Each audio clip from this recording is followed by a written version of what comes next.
CCN news एक पाऊल महाराष्ट्रासाठी।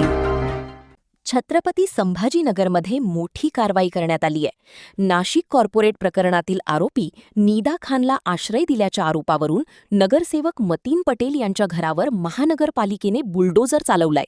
अनधिकृत बांधकामावर ही कारवाई करण्यात आल्याने शहरात मोठी खळबळ उडाली आहे।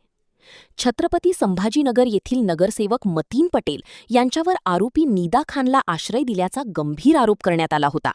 या प्रकरणानंतर प्रशासनाने तत्काळ हालचाली सुरू करत त्यांच्या कार्यालयासह घराची पाहणी केली।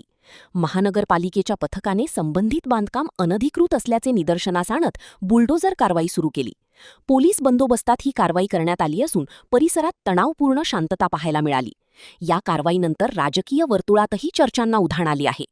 आरोपींना आश्रय देणाऱ्यांवर कठोर कारवाईचा इशारा प्रशासनाने दिला असल्याची चर्चा सुरू आहे। अनधिकृत बांधकाम आणि आरोपींना आश्रय देण्याच्या तक्रारीनंतर नियमानुसार ही कारवाई करण्यात आली आहे।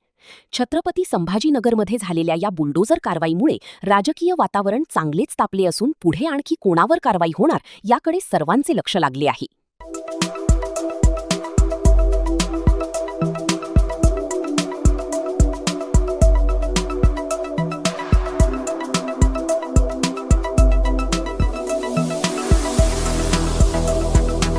तसेच आपल्या भागातील महत्त्वाच्या बातम्या पाहण्यासाठी CCN न्यूज डेस्क चॅनलला सबस्क्राइब करा आणि बेल आयकॉन प्रेस करा।